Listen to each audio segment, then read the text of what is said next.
Hi guys and welcome back to the channel Deepak Yadav Education. Welcome to the daily current affairs of 19th of February 2021. तो guys आज है तारीख 19 फरवरी 2021। आज की तारीख से जितने भी मोस्ट इंपॉर्टेंट करंट अफेयर्स बनेंगे उन सभी करंट अफेयर्स को हम लोग डिटेल में डिस्कस करेंगे। नाउ बढ़ते हैं आगे। और गाइज अगर आप लोग को इस लेक्चर का पीडीएफ चाहिए तो नीचे डिस्क्रिप्शन बॉक्स में आप सभी लोगों को टेलीग्राम का लिंक दे रखा है।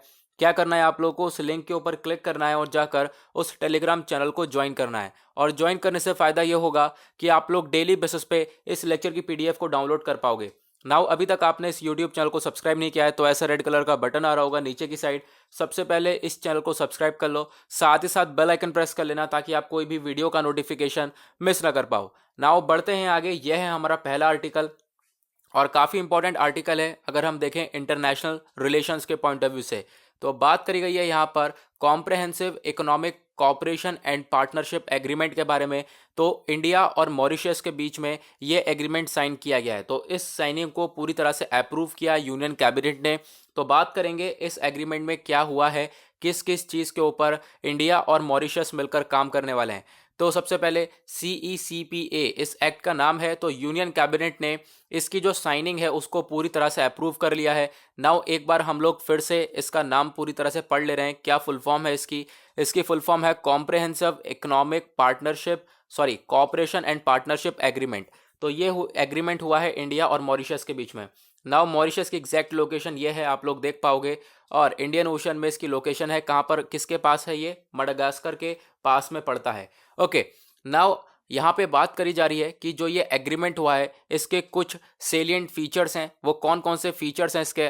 जो सबसे पहला फीचर है वो ये बात करता है कि जो इंडिया और मॉरिशस है इनके बीच में ये जो एग्रीमेंट हुआ है ये ऐसा पहला ट्रेड एग्रीमेंट हुआ है जो कि हमारे भारत ने साइन किया है किसी कंट्री के साथ अफ्रीका के अंदर।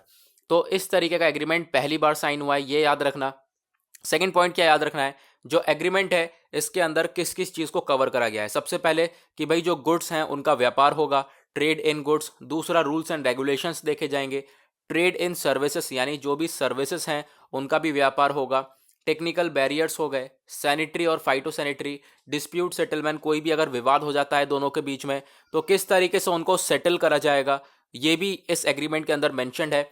उसके बाद movement of natural persons, telecom financial services, custom procedures और बहुत सारे एरियाज के अंदर कोऑपरेशन। तो एक तरीके से मिलकर ये काफ़ी हद तक अपने ट्रेड को, अपने रिलेशंस को मेंटेन कर रहे हैं अगर हम देखें बहुत ही इजी शब्दों में। तो ठीक है, वही चीज़ें बताई गई। और इससे क्या होगा कि भाई इन दोनों का जो ट्रेड है वो काफ़ी ज़्यादा इम्प्रूव हो जाएगा इन दोनों कंट्रीज़ के बीच में अगर हम इस एग्रीमेंट को सक्सेसफुली आगे लेकर चलते हैं तो। ओके, तो यहाँ पे ये था आर्टिकल। नाउ बढ़ते हैं आर्टिकल नंबर 2 की तरफ। इस आर्टिकल के अंदर बात करी गई है बेल के बारे में। बेसिकली ये है एंटीसिपेटरी बेल। देखो बहुत ज़्यादा न्यूज़ के अंदर है एंटीसिपेटरी बेल। क्यों? अगर हम आज के टाइम पर देखें तो हमारी कंट्री के अंदर एक बहुत बड़ी सिचुएशन चल रही है। वो क्या है? गवर्नमेंट ऑफ इंडिया, भारत सरकार और ट्विटर के बीच में आपस में डिस्प्यूट देख रहे हैं हम लोग। लगातार जो है विवाद चल ही रहा है। और बहुत सारे गवर्नमेंट ऑफिसर्स ने क्या किया कि भाई वो लोग ट्विटर से शिफ्ट हो चुके हैं दूसरे ऐप पर जिसका नाम है कू ऐप। ठीक है, KOO, इस ऐप का नाम है कू ऐप। और बहुत सारे गवर्नमेंट ऑफिसर्स का जो हैंडल है वहाँ पर वो पूरी तरह से वेरीफाई भी हो चुका है। तो बहुत सारे लोग शिफ्ट हो चुके हैं। इन सब वो क्यों शिफ्ट हुए हैं? क्योंकि आपस में विवाद चला किस चीज़ को लेकर कि भाई भारत सरकार बोल रहा था, हमारी इंडियन गवर्नमेंट बोल रही थी कि भाई ट्विटर से कि भाई इन लोगों के अकाउंट्स को बैन कर दिया जाए। ट्विटर ने बैन नहीं किए थे। तो ऐसी कुछ सिचुएशन हम लोग को देखने को मिली थी। ठीक है, नाउ यहाँ पे बात करी जा रही है बेल के बारे में बेसिकली। तो जो बॉम्बे हाई कोर्ट है इन्होंने मंगलवार को क्या करा, एक एंटीसिपेटरी बेल दे दी है। किसको? एक पर्सनैलिटी है जिसका नाम है शांतनु शिवलाल मुलुक।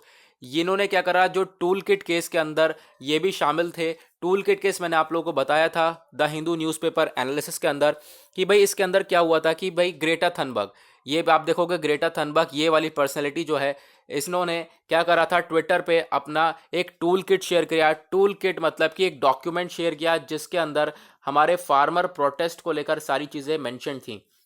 ठीक है। नाउ इसी टूल किट को और भी लोगों ने शेयर किया जिनके खिलाफ यहाँ पे कार्रवाई चली और यहाँ पर दिल्ली पुलिस ने भी यहाँ पर इनको पकड़ लिया था। ठीक है, तो ये जो केस है ये रजिस्टर्ड करे गए दिल्ली पुलिस के द्वारा, ये मैंने आप लोगों को बताया है। और ये जो ये यहाँ पर बेसिकली बात करी जा रही है एंटीसिपेटरी बेल की, इसी केस में इसको अंदर करा जा रहा था इस पर्सनैलिटी को, तो यहाँ पर उसको एंटीसिपेटरी बेल मिल गई है। नाउ यहाँ पे बात करी जा रही है एंटीसिपेटरी बेल होता क्या है। तो सबसे पहले अगर हम देखें आर्टिकल 22 हमारे संविधान में, जो आर्टिकल 22 है उसके अकॉर्डिंग देखें तो भाई किसी भी पर्सन को अगर अरेस्ट किया है तो 24 घंटे के अंदर अंदर उसे एक मजिस्ट्रेट के सामने लाना चाहिए।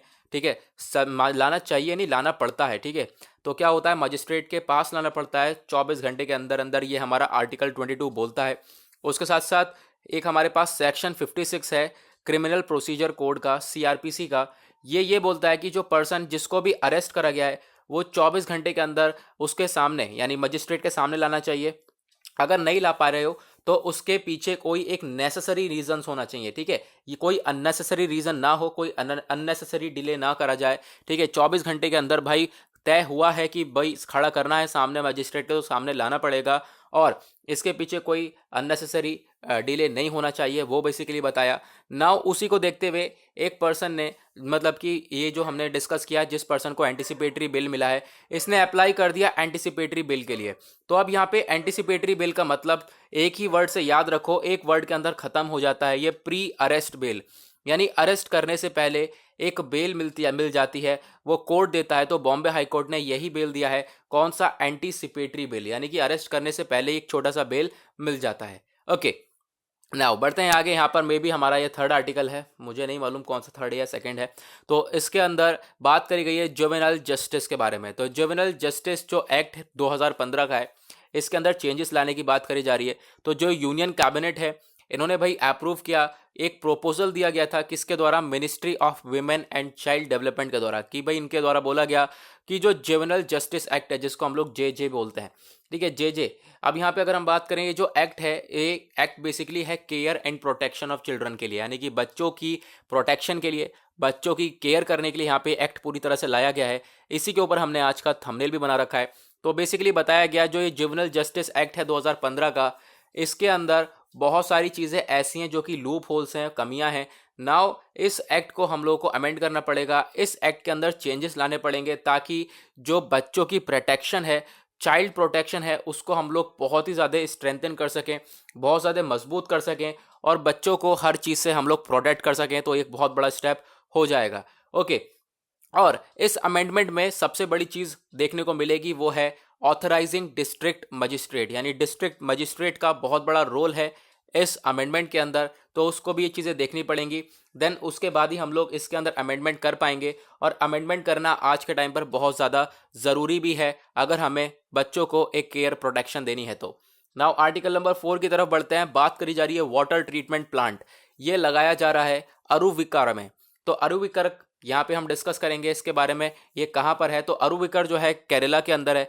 केरला के अंदर ये बहुत बड़ा प्रोजेक्ट लगाया जा रहा है। तो इसको कौन लगा रहा है, हमारे प्राइम मिनिस्टर हैं, इन्होंने ये उद्घाटन करने वाले हैं जल्द ही। यहाँ पर 75 MLD मतलब 75 मिलियन लीटर पर डे का ये एक वाटर ट्रीटमेंट प्लांट है। पूरी तरह से जो वाटर है उसको ट्रीट करा जाएगा अच्छी तरीके से, ताकि जो पर्टिकुलर एरिया के लोग हैं उन्हें एक ड्रिंकिंग वाटर मिल सके, साफ सुथरा पानी मिल सके, वो लोग ईजिली उसको ड्रिंक कर सकें, ईजिली उसको यूज़ कर सकें। तो ये जिसको बनाया जा रहा है अमृत मिशन के अंडर में। अमृत मिशन में आप लोगों को बताऊंगा आगे क्या है, मैंने कल इसके ऊपर क्वेश्चन भी पूछा था। तो अमृत मिशन के अंडर, ये जो 2015 के अंदर ये मिशन लाया गया था, इसी के अंडर ये काम करा जा रहा है। इससे क्या होगा, जो ड्रिंकिंग वाटर है उसकी सप्लाई काफ़ी हद तक बूस्टअप हो जाएगी थिरुवनंतपुरम के लोगों के लिए। ठीक है, थिरुवनंतपुरम कहाँ पर है, केरला में ही है। तो वहाँ पर लोगों को काफ़ी अच्छी तरीके से ड्रिंकिंग वाटर मिल जाएगा, सप्लाई बहुत बढ़िया हो जाएगी सिटी के अंदर, अच्छी तरीके से मेंटेनेंस देखने को मिलेगा हमें ड्रिंकिंग वाटर के लिए। नाउ मैंने कहा था अमृत मिशन आगे डिस्कस करेंगे।